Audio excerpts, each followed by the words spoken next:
Scholarship Program. We all former foster youth. My name is Jaleesa Brown. I graduated top of my class from University of Cincinnati.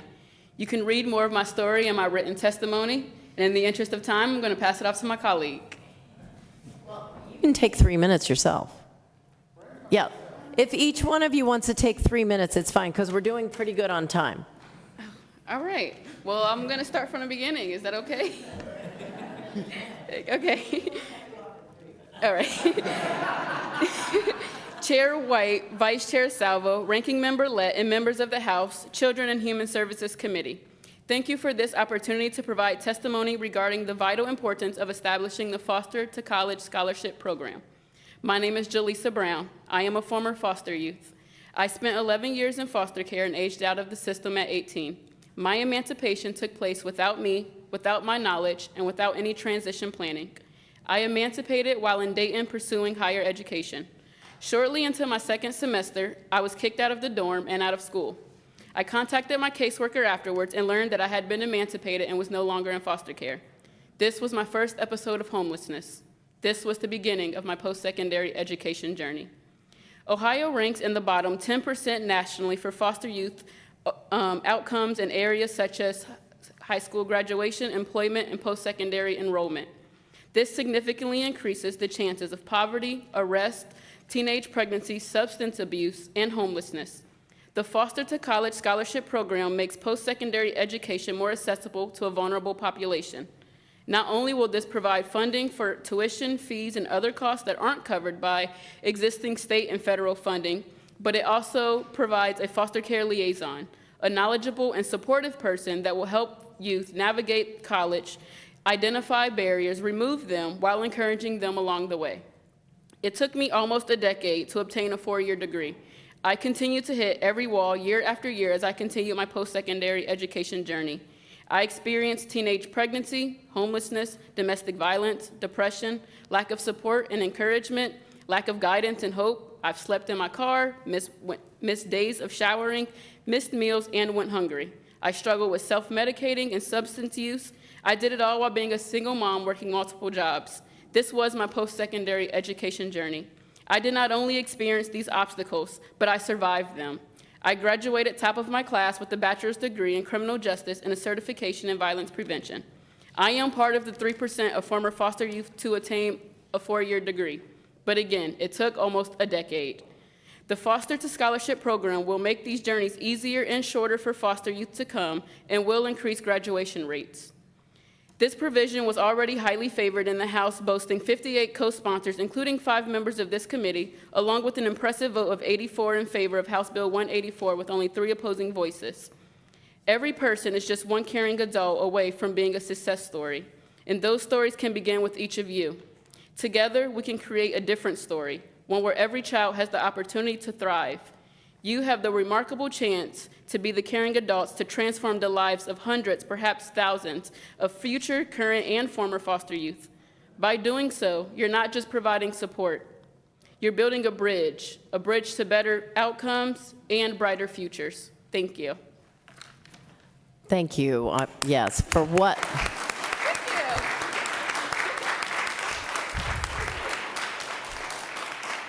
Congratulations on your resilience and your persistence and your advocacy today. Thank you. And next, sir, do you want to introduce yourself? Hello. Chair White, Vice Chair Salvo, Ranking Member Lett, and members of the House Children and Human Services Committee, thank you for this opportunity to provide testimony regarding the vital importance of establishing the Foster to College Scholarship Program. I'm incredibly grateful for this opportunity to speak with my legislators.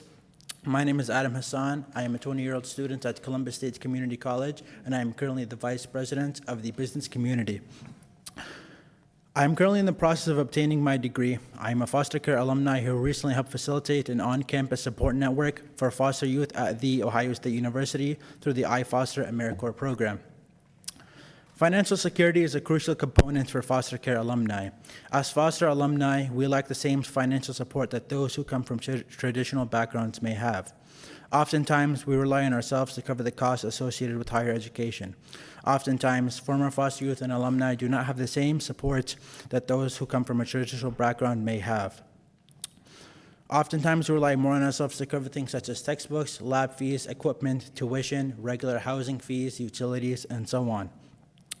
I have witnessed firsthand through my time at Columbus State and my experience as an on-campus support network for the foster youth at Ohio State University, the myriad of difficulties faced by those with a similar background to me. I am a firsthand witness to my peers having to pause their education for years so that they're able to accumulate the financial security needed. I am a witness to my peers going homeless while pursuing education. I am a witness to my peers on the brink of homelessness, my peers on the brink of starvation, my peers who are facing depression and other issues. I have witnessed my peers oftentimes taking breaks for years and ending up to never return to college because they're unable to provide for themselves. As someone who has experienced these struggles myself, it has been difficult. I am unable to go to the university I want, The Ohio State, due to my struggles financially. I am unable to transfer to a variety of higher level institutions without going into debt. I have been dedicated to bettering myself, obtaining my degree, forming connections, and trying to be successful in impacting my community. There have been moments where for days I had nothing to eat, no electricity, on the brink of homelessness, and with no support. There have been moments where I had to have a payments plan to cover just one of my semesters at Columbus State because my financial aid did not cover it. There have been moments where I have considered whether it is even feasible for me to obtain a bachelor's degree, let alone a master's degree, because of my circumstances. However, I've been determined to make sure I am frequently mentioned on the dean's list despite all of my challenges. I walk around 2 hours to class, and I walk around 2 hours back, and I've been doing this for 2 years due to my financial struggles. I bring up these examples in my life and in the lives of those I know so that I may illustrate the significance this bill will have on those who are foster care alumni and the possibilities this would open the doors to. These challenges we face as we seek to become more productive members of society, as we seek to open businesses, start families, advance our careers, change our futures, are not difficulties that are faced once or twice. Rather, they are constant challenges that we face throughout our time. I believe that with the right support, foster alumni will highlight their contribution to society and be an uplifting force that contributes to the development and growth of Ohio. In addition to our verbal testimony, I'd like to also direct your attention to the 13 other witnesses who would gladly take this opportunity to express their support. They have already participated and given a written testimony, and in the interest of your time, we've limited our testimony to the 4 of us. But please, take the time to read their testimony as well. Thank you. Well, yes, we will. And Adam, thank you for your resilience and the voice that you speak with. Stay up front because we're going to bring you all 3 up for questions at the end. Thank you. Good evening, Chair White and members of the House Children and Human Services Committee. Thank you for the opportunity to provide testimony regarding the pending Ohio budget in this program. My name is Michael Outrich. I am a former foster care youth and member of Action Ohio and a former member of the Ohio Youth Advisory Board. It has been my honor as a former foster youth to establish the Ohio Reach Scholars Program at Ohio University, which supports students with a history of out-of-home placement, including foster care, kinship care, and adoption. Both my personal experience and that of my peers I assisted through that program inform my perspective on this program. While I was living in a group home and attending high school, I always aspired to attend college. I had no understanding of scholarships or what the financial costs of college might be. I just knew that I wanted to become an urban planner. It required a 4-year bachelor's degree. Establishing a full-time foster care liaison within the Ohio Department of Education is an excellent step forward. This position will play an integral role in developing and sharing training and expectations for all of the ESSA liaisons within high schools so that they're knowledgeable of foster care resources for children of care within their school districts. Likewise, creating a foster youth to college scholarship program to support the post-secondary success of students with a foster care history also will create a ripple effect of improved outcomes. When I was accepted by Ohio University, a caseworker drove me down to Ohio University and said his final goodbyes. He said, "Now begins the next chapter of your life. Make the most of it." And then he left. I wasn't sure what to do next. I had my class syllabus, my clothes and trash bags, and my schedule, and that was it. No guidance or support. In that moment, for me, as with many other students with foster care history, I felt incredibly alone. There was so much I didn't know.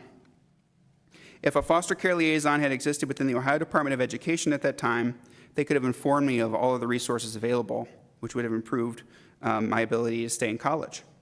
I could have avoided a lot of unnecessary debt as well to cover the unmet costs of my tuition.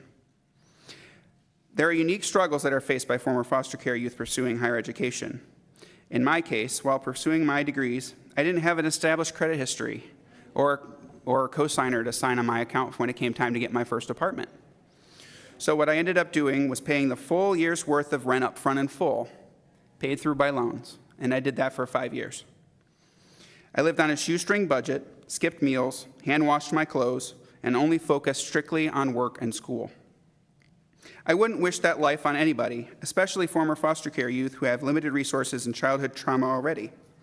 As a newly licensed foster parent who seeks to assist teens in foster care to find permanency and support them into adulthood, I want their path to be better.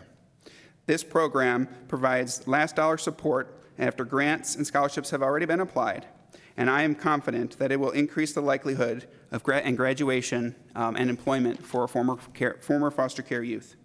I appreciate the opportunity to provide testimony today. Thank you for your time.